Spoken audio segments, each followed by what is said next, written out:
Hello student, this is Shaheen and in this particular lecture video we are going to discuss MCO03 research methodology and statistical analysis। आप लोगों को एक part मैं already provide कर चुकी थी, अब सेकंड पार्ट प्रोवाइड करूंगी जिसमें मैं बाकी सारे क्वेश्चंस को डिस्कस करूंगी question number 3 onwards. Briefly comment on the following, ये बताना है सबसे पहले कि representative value of data set क्या इंडिकेट करती है, सेंट्रल वैल्यू को।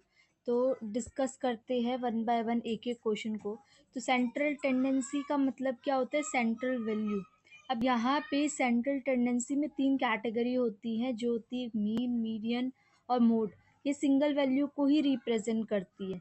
मीन क्या होता है, जब हम सारे नंबर्स का एवरेज निकालते हैं और एक वैल्यू से उसे रिप्रेजेंट करते हैं। यहाँ पे 3 कैटेगरी है, ज्योमेट्रिक मीन, हार्मोनिक मीन और वेटेड मीन।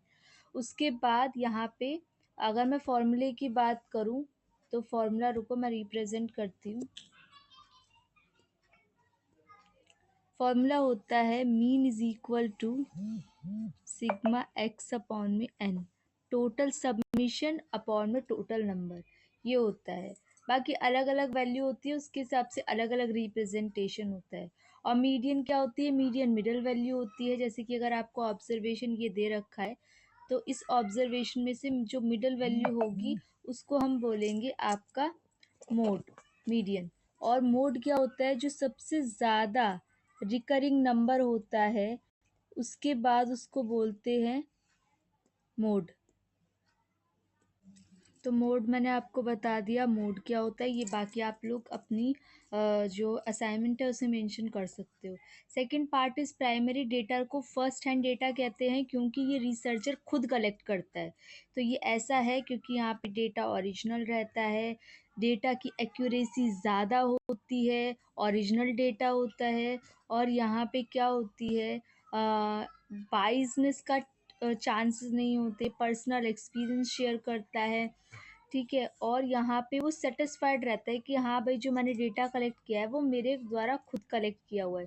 तो ये सर्वे, इंटरव्यू और इथनोग्राफिक स्टडीज इसके अंदर एग्जाम्पल है।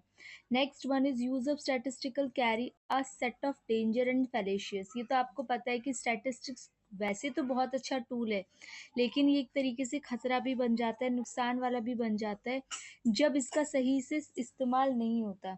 तो मिसलीडिंग के केसेस के अंदर फैलेशियस कंपैरिजन हो जाता है, स्टैटिस्टिक्स मिसलीड करती है और इग्नोर हो जाते हैं। कभी कभी नंबर्स की वजह से भी यहाँ पे जो डेटा होता है वो क्या हो जाता है, कंफ्यूज क्रिएटिंग होता है और डेटा फैलेशियस हो जाता है। कभी कभी कॉमन ट्रिक्स वगैरह के द्वारा भी, cherry picking, data dragging, survivorship, इनके बेसिस पे। Next one is D part कह रहा है the biggest advantage of media is that extreme observation do not affect it's usefulness of diagrammatic presentation of statistical data. मतलब सबसे ज़्यादा benefit क्या होता है, जब हम डेटा को अफेक्ट नहीं कर पाते तो ये क्या होता है, मीडियन। मीडियन का एक्सट्रीम वैल्यू से कोई भी एंड इफेक्ट नहीं पड़ता, उसको मिडल वैल्यू से ही अफेक्ट पड़ता है क्योंकि ये पोजिशनल एवरेज है और ये मैग्नीट्यूड के ऊपर डिपेंड नहीं करता। बेस्ट एवरेज बोला जाता है जब ये क्वालिटेटिव डेटा के साथ डील किया जाता है और इसको ओपन एंडेड में भी ये यूजफुल डेटा का सेट कहलाता है। तो इसके अंदर ये सारे पॉइंट्स ऐड करोगे आप। क्वेश्चन नंबर 4 क्या कह रहा है, आपको गुड स्टैटिस्टिकल टेबल बताना है। तो टेबल नंबर होना चाहिए उसमें, टेबल के अंदर टेबल का टाइटल होना चाहिए, ठीक है, सोर्स नोट होना चाहिए, और क्या क्या होना चाहिए, कॉलम और रो की हेडिंग होनी चाहिए। ऐसे नहीं कि आप जो टेबल है वो मेंशन कर दो ये टेबल है और यहाँ पे आप डेटा को मेंशन कर दो और यहाँ का कुछ पता ही नहीं है। तो इस तरीके से नहीं होनी चाहिए। रो और जो कॉलम है उनकी इंफॉर्मेशन होनी चाहिए, क्लैरिटी होनी चाहिए, सूटेबिलिटी होनी चाहिए, सूटेबल होना चाहिए, साइज होना चाहिए, हर यूनिट मेंशन होना चाहिए। एवरेज का टोटल करोगे आप, एवरेज करोगे या टोटल करोगे, अरेंजमेंट करोगे और लेटर की प्रॉपर लेटरिंग करोगे। Next is visual presentation of statistical data and research work. तो जो विजुअल प्रेजेंटेशन होती है वो क्या बताती है क्या बताता है? It can help researcher and statistician ताकि उनका टाइम बच सके, कम्युनिकेशन स्किल्स इम्प्रूव हो सके। और स्कैटर प्लॉट, यहाँ पे इसमें एग्जाम्पल दे रखे हैं, एक्स वाई का यूज़ करते हैं हम जब स्कैटर प्लॉट का इस्तेमाल करते हैं, पाई चार्ट बनाते हैं, फ्रीक्वेंसी पॉलीगन बनाते हैं, ठीक है, टाइम सीरीज को हम जस्टिफाई करते हैं। देख सकते हो, आप लिख लो इनको।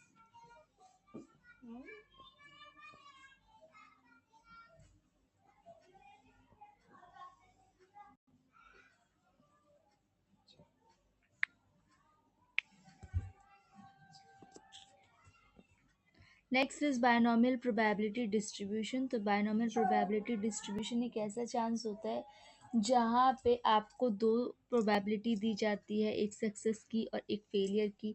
कितनी बार एक आइटम को चूज़ करोगे तो सक्सेस और फेलियर के चांसेस हो जाते हैं, वो आपका आता है यहाँ पे बायनॉमियल डिस्ट्रीब्यूशन में। एन होता है नंबर ऑफ एक्सपेरिमेंट। ये देखो, ये कुछ जो रिप्रेजेंटेशन ना थोड़ी सी कंफ्यूजन होगी तो मैं लिख देती हूँ। N C x p raise to the power x और q raise to the power n minus x। और यहाँ पे p और q क्या है? जो p है ये एक सक्सेस का एलिमेंट है, q जो है वो फेलियर का एलिमेंट है, ठीक है। यहाँ पे फेलियर आ जाएगा, सक्सेस आ जाएगा। Next one is distinguish between the following. इसमें डिस्टिंग्विश बता रहे हैं inductive and deductive logic. Inductive and deductive logic क्या होता है? इंडक्टिव के केस के अंदर आप क्या करते हो? बॉटम अप अप्रोच इस्तेमाल करते हो, स्पेसिफिक ऑब्जर्वेशन ड्रॉ करते हो, कंक्लूजन पे आते हो, ठीक है। और डिडक्टिव लॉजिक क्या होता है? ये क्या करता है? बॉटम से अप नहीं जाता, अप से बॉटम जाता है, ठीक है, टॉप टू डाउन जाता है। और डिडक्टिव लॉजिक कहाँ से स्टार्ट होता है? जनरल प्रीमाइस जब हम बनाते हैं और वहाँ पे हम प्रूफ करना शुरू करते हैं, मतलब जनरल पे हम आते हैं। कोई एग्जांपल, जैसे कि हमने सबको उसमें जस्टिफाई कर दिया, फिर हम एक एक को कंक्लूड कर रहे हैं उसके अकॉर्डिंगली। तो दोनों ही इम्पॉर्टेंट होते हैं, लेकिन एनी हाउ दोनों एक दूसरे से सिमिलर भी होते हैं और एक दूसरे से अलग भी होते हैं। रैंडम सैम्पलिंग और नॉन रैंडम सैम्पलिंग में क्या फ़र्क है? रैंडम सैम्पलिंग में प्रोबेबिलिटी सैम्पलिंग आती है, जहाँ पे आपका कन्वीनियंस का जो पर्पस का एग्जाम्पल है वो कम आता है। जो मेन डिफरेंस है रैंडम सैम्पलिंग में और नॉन रैंडम सैम्पलिंग में, वो ये होता है कि रैंडम सैम्पलिंग किस तरीके से सेलेक्ट की जाती है, यहाँ पे इक्वल चांसेस होता है, और नॉन रैंडम सैम्पलिंग में इक्वल चांसेस नहीं होता, ठीक है। और रैंडम सैम्पलिंग के एग्जांपल्स आप देख सकते हो, इसमें प्रोबेबिलिटी सैम्पलिंग आएगी, ठीक है। और यहाँ पे कन्वीनियंस सैम्पलिंग, पर्पस सैम्पलिंग भी एग्जाम्पल नॉन रैंडम सैम्पलिंग का होता है। बायसनेस का चांसेस नॉन रैंडम सैम्पलिंग में बहुत होता है, फेयरनेस कम होती है, और रैंडम सैम्पलिंग का उसके अंदर ज़्यादा होता है। Choice of method depend on the research objective. और यहाँ पे next one is variation and skewness. Variation का क्या मतलब होता है? कितना डेटा बिखरा हुआ है, स्प्रेड कितना है। Distribution with high variability has a wide range of values. Range क्या होता है? रेंज यहाँ पे इसमें कुछ एग्जांपल इंक्लूड होते हैं वेरिएशन में। Range highest minus lowest, interquartile range जब आप highest minus lowest divided by 2, ठीक है, ये आ जाएगा इसमें। और highest minus lowest divided by 2 इसमें। स्टैंडर्ड डेविएशन क्या होता है? मीन का जब हम एवरेज निकाल लेते हैं। और variance the average of square distance from mean, जब आप स्क्वायर कर देते हो स्टैंडर्ड डेविएशन को।